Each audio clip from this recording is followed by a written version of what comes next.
Hello guys, welcome to my YouTube channel. কেমন আছো তোমরা? এখন আমরা কথা বলবো হচ্ছে ধুরন্ধর 2 নিয়ে। Yes, Ranveer Singh starrer film Dhurandhar 2, যেটা মার্চের 19 তারিখ থিয়েটারে রিলিজ হয়েছিল। তার প্রথম পার্টটা ডিসেম্বরে রিলিজ হয় এবং সেকেন্ড পার্টটা মার্চের 19 তারিখে রিলিজ হয়। এবার তখন ছিল ঈদ এবং আমি ভেবেছিলাম যে ঈদের দিন বা ঈদের পরের দিন ফিল্মটাকে দেখবো, বাট কোনো কারণে দেখবো করে এমনকি আমি অলরেডি ঈদের আগের দিন আমি টিকিটও কেটে ফেলেছিলাম সিনেমাটার। ঠিক আছে, মানে অ্যাডভান্সই কেটে ফেলেছিলাম, জানি পরের দিন যাব। এবার কি হয়েছে যে টিকিটটা আমি কেটেছিলাম, সেই টিকিটটা কেটে নিয়েছিলাম ভুলবশত ঈদের দিনে। ইয়েস, কারণ ঈদের দিন তো যাওয়া সম্ভব না। ঠিক আছে, তো ঈদের পরের দিনের আমি টিকিটটা কাটছিলাম। কোনো কারণে আমি দেখিনি ডেটটা কী ছিল এবং আমি ঈদের দিনই টিকিটটা কেটে ফেলি, তাও আবার সকাল 9টার শোতে। ঠিক আছে, এবার তারপরে আমি বুঝতে পারি যে আমি টিকিট পুরো মানে টাকাটা আমার জলে গেল। তারপরে আমি অনেক চেষ্টা করি টিকিটটাকে সেল করার, একে ওকে ডিএম করি ইনস্টাগ্রামে, বাট কোনো রকম কোনো রেসপন্স আসেনি, যার কারণে আমার পুরো টিকিটের প্রাইসটা পুরো বেকার গেল। আমাদের 4 জনের টিকিটের দাম ছিল, পুরো 4 জনের টিকিটের দামই কিন্তু পুরো লসে গিয়েছিল। তারপরেও ফিল্মটা দেখতে যাবো করে এরকম আর সময় হয়ে ওঠেনি। ঠিক আছে, মানে কোনো কারণ, এবং সিনেমাটার রান টাইমও অনেক লম্বা, যেহেতু গেলে একদম 4-5 ঘন্টা 6 ঘন্টা হাতে নিয়ে যেতে হবে এবং থিয়েটারও অনেক দূর ভালো সিনেমা হলে দেখার জন্য। তো এইসব কারণে আমি আর এই সিনেমাটা আমার আর দেখা হয়নি এবং তারপরে আমি ঠিক করে নিয়েছিলাম যে যদি কখনো সময় হয় দেখবো, নাহলে ডাইরেক্ট যখন ওটিটিতে আসবে তখন দেখবো। তো এই সিনেমাটা ফাইনালি কিন্তু এখন ওটিটিতে চলে এসছে। কালকে এই সিনেমাটা ওটিটি রিলিজ হয়ে গেছে এবং কালকেই আমি এই সিনেমাটা রাতের বেলা দেখে নিয়েছি।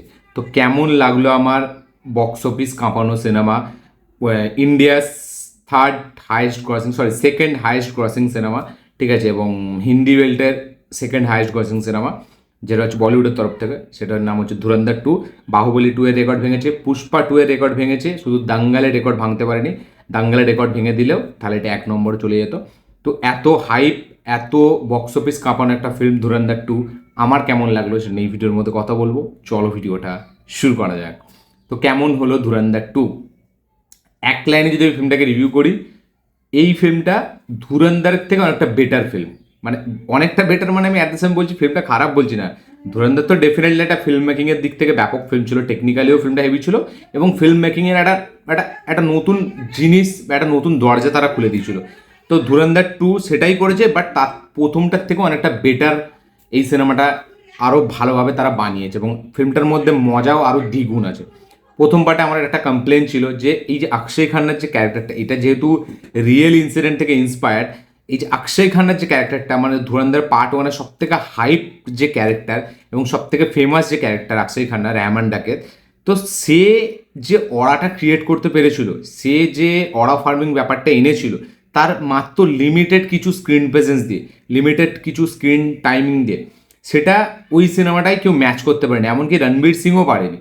অক্ষয় খান্না ওইখানে যা করে দেখিয়েছিল এবং আমি ভেবেছিলাম ওই ক্যারেক্টারটাকে আরও স্পেস দেবে, আরও টাইম দেবে, কিছু জবরদস্ত ডায়লগ, কিছু অ্যাকশন সিকোয়েন্স আমরা দেখতে পাবো, বাট আমরা তাকে ওইভাবে দেখতে পাইনি এবং তাকে লাস্টে আমরা ক্লাইম্যাক্সে দেখতে পাই যে সে শেষ হয়ে গেছে এবং তার তার আগে যেটুকু স্ক্রিন টাইম দিয়েছিল সেটা খুব কম ছিল, যেটা আমার সব থেকে বড় আমার মানে একটা নেগেটিভ পয়েন্ট ওই ফিল্মটার আমার মনে হয়েছিল। এবং ওই সিনেমাটার ক্ষেত্রে কী হয়েছিল, ওই সিনেমাটা না মানে সেই ডিপলি যেতে পারছিল না, মানে আপনার দেখার সময় মনে হবে কোথাও না কোথাও গিয়ে একটা খাপছাড়া মনে হচ্ছে। সিনেমাটা কোথাও গিয়ে একদম যে ডিপে গিয়ে যে জিনিসটা দেখানোর চেষ্টা করছে সেটা দেখাচ্ছিল না, মানে গলায় আটকে থাকে যেরকম বলি না, ওই রকম টাইপ অফ একটা ফিলিং আমার। ঠিক আছে, তো আমি পুরোপুরি ফিল্মটা থেকে স্যাটিসফাইড হইনি।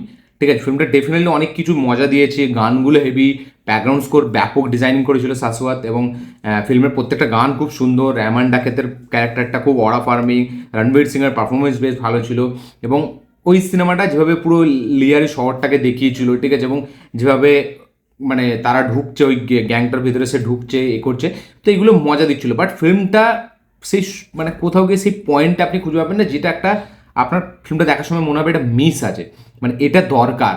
ফিল্মটা খুব ডিপ, খুব হার্ড আপনার মনে হবে না শেষ পর্যন্ত, মানে প্রথমে যে হিসাবে বিল্ড আপ করে সেই হিসাবে ফিল্মটা যে পে অফটা সেটা অতটা হার্ড মনে হয়। এবার সেকেন্ড পার্টে সেটা কি করেছে, সেটাকে নেক্সট লেভেলে নিয়ে গেছে, যেটা প্রথম পার্টে আমরা মিস বলছিলাম, সেকেন্ড পার্টেই অ্যাকচুয়ালি সেগুলো আছে এবং যার কারণে কিন্তু সেকেন্ড পার্টটা প্রথম পার্টের থেকে আরও বেটার, আরও বিগার এবং আরও হার্ডার একটা ফিল্ম মনে হয়।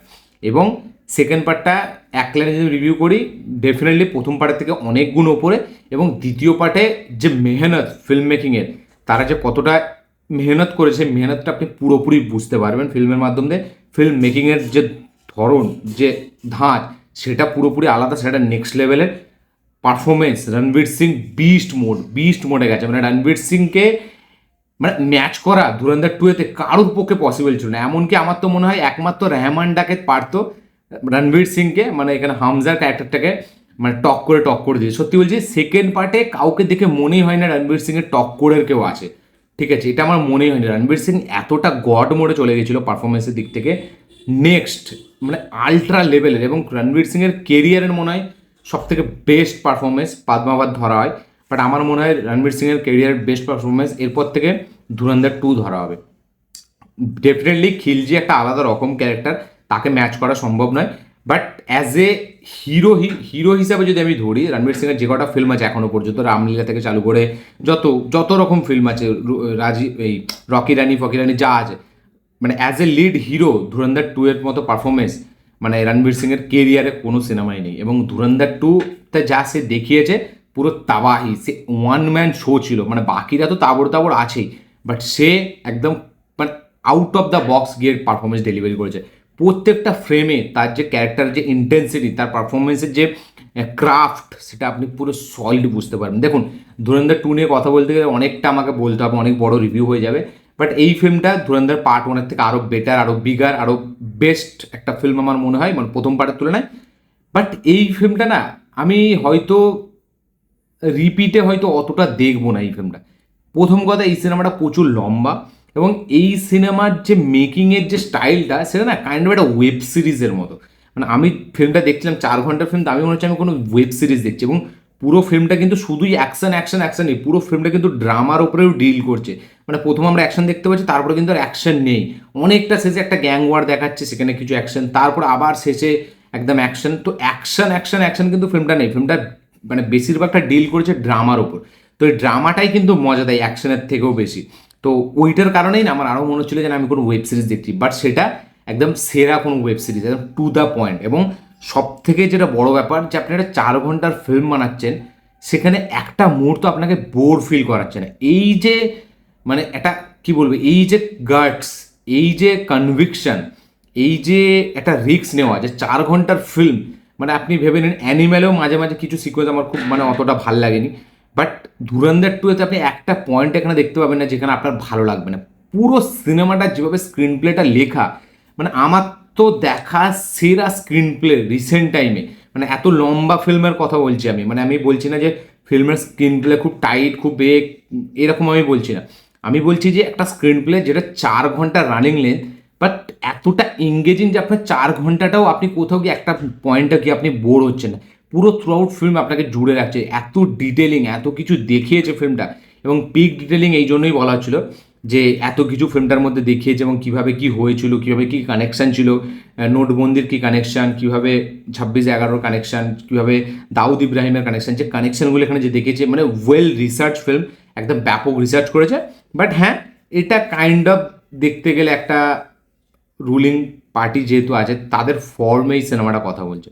এটা অ্যাকচুয়ালি আপনি ফিল্মটা দেখলে বুঝতে পারবেন, এটা প্রোপোগান্ডা ফিল্ম আমি বলবো না, ঠিক আছে, বাট এটা কাইন্ড অফ মানে আমি ক্ষমতায় আছি, তো এইরকম একটা কিছু দেখাতে হবে। বা হয়তো এটা নাও হতে পারে যে আমি ক্ষমতায় আছি বলে, মানে এখানে তো সরকারের কোনো ইনভলভমেন্ট সেরকম কিছু নেই, ঠিক আছে, আছে ডেফিনেটলি, নেই বলাটা ভুল, বাট এখানে এই যে ডিরেক্টর, তার যে পলিটিক্যাল ইডিওলজি, ঠিক আছে, সেইটাকে সে হয়তো এইভাবে দেখে, সে তার কাছে হয়তো সেটা অনেক বড়, যার কারণে সে একটা কাইন্ড অফ ট্রিবিউট এই ফিল্মটার মাধ্যম দিয়ে তার ইডিওলজিকে দিচ্ছে, ঠিক আছে, সে যেটাকে মানে পছন্দ করে, সে যেটাকে ভালোভাবে, ঠিক আছে, যেটাকে সে রেসপেক্ট করে, তো তাদের একে টার্গেট করে একটা ট্রিবিউট কাইন্ড অফ এই ফিল্মটার মাধ্যম দিয়ে সে দেওয়ার চেষ্টা করছে, যে আমি এই পলিটিক্যাল ইডিওলজিটা আমার কাছে খুব পছন্দের, আমি এটাকে ফলো করি, যার কারণে আমি এটাকে নিয়েই একটা ফিল্ম বানিয়ে দেবো। তো সেটা খুব বোঝা যায় যে আদিত্যধার এটা কী করতেছে। এবং আদিত্যধার এখন না আর্টিকেল 375-এও দেখিয়েছে, উড়িতেও দেখিয়েছে। তো এবার সে এটা শুধু করে নাকি তার পেছনে অন্য কোনো টিম আছে দেখানোর জন্য, নাকি সে ভালো লাগে তার, যেহেতু দেশের ওপরও ফিল্ম, ঠিক আছে, তো এটা আমি কোনো খারাপ চোখে দেখি না, ঠিক আছে, যে মানে এরকম বানিয়েছে, কারণ এটা আমরা দেখতে পাচ্ছি যে গল্পটা পাকিস্তানের বিরুদ্ধে লড়াই আমাদের হচ্ছে। এটা কিন্তু কোনো কেরালা স্টোরির মতো সিনেমা না যে নিজেদের দেশের মানে দ্বন্দ্ব ছড়ানোর জন্য। এটা তো আমরা দেখছি যে আমাদের পাশের যে মানে একটা কী বলবো, একটা মানে মানে গালাগালি দিতে হবে না বলে তাই, মানে এরকম একটা দেশ যারা কিনা সবসময় আমাদের ক্ষতি করার জন্য রেডি, তো তাদেরকে জবাব, এটা তাদের বিরুদ্ধে ফিল্ম। তো আমার এতে কোনো কিচ্ছু যায় আসে না কি দেখালো কি না দেখালো, ওদেরকে সাঁটাচ্ছে, আমার এটাই আমি দেখে খুশি, ঠিক আছে, মানে ওদেরকে ক্যালাচ্ছে, ওদের ফাটিয়ে দিচ্ছে, আমি খুশি। এখানে যাকে যে যার পলিটিক্যাল ইডিওলজি যা খুশি হতে পারে, যে যেটা নিজে আমাদের দেশকে বাড়িয়ে দেখানোর জন্য যা খুশি দেখতে পারে, বা সে ভালো দেখানোর জন্য যেটা করতে চাইছে সেটাও ঠিক, আমার কিচ্ছু যায় আসে না। ওকে কেলিয়েছে, ওই দেশের বিরুদ্ধে ফিল্মটা দেখিয়েছে, আমি খুশি। তো এখানে আদিত্য ধারে তার একটা পলিটিক্যাল ইডিওলজি আমরা দেখতে পাই ফিল্মটার মধ্যে, বাট সেটা একদিকে ফিল্ম মেকিংয়ের সময় যে তার রিসার্চ এবং যে ডিটেলিংয়ে সে দেখিয়েছে, এবং সে যে এরকম ভেবেছে, তার যে আইডিয়াটা, সেটাই কিন্তু খুব স্ট্রং, সেটাই কিন্তু এই ফিল্মটাকে একটা মানে একটা ব্যাপক ফিল্ম বানিয়ে দেয়। মানে এই ফিল্মটা যতটা আপনি দেখে ভিজুয়ালি না আপনি মজা পাবেন, ততটা আপনি যখন ভাববেন যে ফিল্মটাকে কীভাবে রিসার্চ করে বানিয়েছে, কতটা কি ডেডিকেশন ফিল্মটার মধ্যে, কতটা মেহনত লেগেছে, সেটা দেখেই আপনি এই ফিল্মটাকে 5 স্টার রেটিং দিয়ে দেবেন। তো এই ফিল্মটা ডেফিনেটলি আমি যেরকম বললাম যে টিপিক্যাল যে কমার্শিয়াল ফিল্ম হয়, লাইক পাঠান, যে স্পাই ইউনিভার্সের ফিল্ম, ওয়ার, এইরকম টাইপের ফিল্ম, টাইগার জিন্দা টাইপের ফিল্ম, এটা কিন্তু পুরোপুরি একটা ড্রামা বেসড একটা ফিল্ম, যেটা কিনা এই জনরাটার ফিল্ম মেকিংটাই আলাদা করে দিয়েছে আদিত্য। ওই যে বলেছিল আরমাদ ভান যে একটা type of film making of genre সেটা শেষ হয়ে যাবে, সেটা কিন্তু সত্যি। মানে এই যে আমরা সবসময় স্পাইয়ের ওপর ফিল্ম দেখি, এই ফিল্মটার পরে সত্যি কিন্তু বাকি সব স্পাই ফিল্ম কিন্তু চেঞ্জ হতে চলেছে। এবং ফিল্মের মধ্যে কিছু কিছু মানে সিকোয়েন্সে রণবীর সিংয়ের পারফরমেন্স এক্সট্রা অর্ডিনারি লাগে, এবং মানে কীভাবে সে স্যাক্রিফাইস করছে সেখানে, কীভাবে সে মানে তার দেশের জন্য কত কী করছে, এবং সেটার জন্য সে কত এক্সটেন্ড অবধি যেতে পারছে, এবং সে না চাইলেও তাকে কত কী করতে হচ্ছে, এবং এই যে যারা আন্ডার কভার যারা এজেন্ট হয়, তাদের লাইফটা কী হয়, ঠিক আছে, তো সেই সবগুলো যেভাবে দেখাচ্ছে, এবং পুরো টেরোরিজমটা কীভাবে অর্গানাইজড হয় মানে পাকিস্তান থেকে, সেটাকে যেভাবে দেখিয়েছে, তাতে আমাদের ভেতরের দেশে কারা কারা আছে, কীভাবে তারা কী হেল্প করছে, পিক ডিটেলিং এবং peak screenplay, peak performance, peak designing, ঠিক আছে, মানে ফিল্মের যে ডিজাইনিং, তার সাথে সাথে পিক ফিল্ম মেকিং, ব্যাপক। মানে এই ফিল্মটা আমার ভালো লাগা খারাপ লাগারও ঊর্ধ্বে। মানে এই ফিল্মটার যে যেভাবে বানিয়েছে, তার যে রিস্ক, 4 ঘন্টার ফিল্ম, এত বড় লেন্থের ফিল্ম, এবং পুরোটাই ড্রামার উপরে চলছে, ঠিক আছে, প্রথম পার্টের মধ্যে একটা এরকম অরা ফার্মিং ক্যারেক্টারও নেই, বাট একটা ক্যারেক্টার যে কিনা নিজের পারফরমেন্সের মাধ্যমে পুরো ফিল্মটা নিয়ে যাচ্ছে, তো যার কারণে এই ফিল্মটা কিন্তু একটা স্পেশাল ফিল্ম। এই ফিল্মটা কিন্তু একটা মানে ব্যাপক একটা ইন্ডিয়ান ফিল্ম হয়ে রয়ে যায়, ঠিক আছে। এটা মানে আমি হয়তো রিপিটে এই ফিল্মটা চালিয়ে দেখবো না, যেহেতু 4 ঘন্টার ফিল্ম, ঠিক আছে। কিছু সিকোয়েন্সও আমার এরকম মনে হয়নি যে খুব মানে সেইগুলো খুব রিপিট ভ্যালু আছে, খুব যে হেভি মুভমেন্টস, হ্যাঁ ডেফিনেটলি পারফরমেন্স ভালো, যেমন অ্যানিম্যালকে আমি কখনো রিপিটে দেখবো না। তো এটা এই ফিল্মটা আমার সেরকম, মানে ধুরন্ধরকেও আমি রিপিটে হয়তো চালিয়ে কখনো দেখবো না, ধুরন্ধর 2কে, কারণ আমার মনে হয় না এই ফিল্মগুলো রিপিটে দেখার মতো। এই ফিল্মটা হচ্ছে দেখে শেখা, এই ফিল্মটা দেখে হচ্ছে আপনি ওই মুহূর্তটাকে মজা নেবেন, এই ফিল্মটা দেখে আপনি অনেক কিছু জানতে পারবেন, এই ফিল্মটার মাধ্যমে পারফরমেন্স দেখতে পাবেন, এই ফিল্মটার মাধ্যমে নতুন ফিল্ম মেকিং শিখতে পারবেন, মানে এই ফিল্মটা অনেক কিছু শেখায়।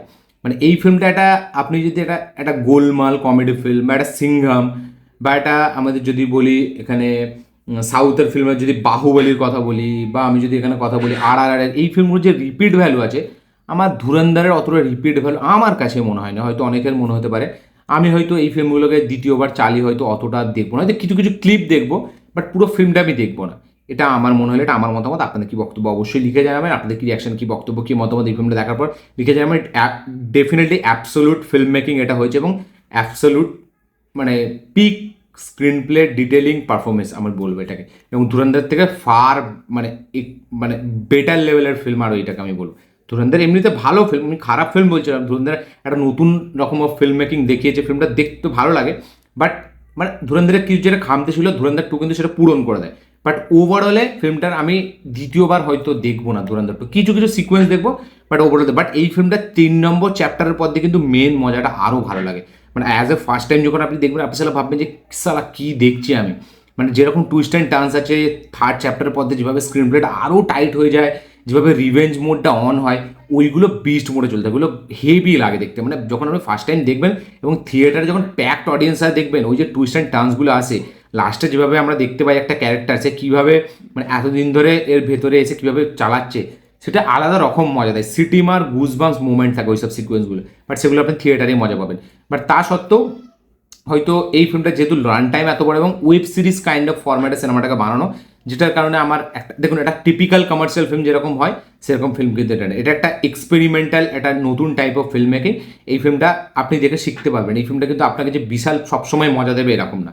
তো এরকম আমার রিয়াকশন, কি বক্তব্য আপনার শেয়ার করুন। 15 মিনিটের ভিডিও, আমি প্রথমেই বললাম যে অনেকটা বড় হতে পারে। কি বক্তব্য আপনাদের শেয়ার করবেন, আমার চ্যানেলটাকে ফলো করবেন, ভিডিওটা ভালো লাগলে লাইক শেয়ার কমেন্ট করে দেবেন, চ্যানেল নতুন হলে চ্যানেলকে সাবস্ক্রাইব করবেন, বেল আইকন প্রেস করতে ভুলবেন না। দেখা হচ্ছে পরের ভিডিওতে, ততক্ষণের জন্য বাই।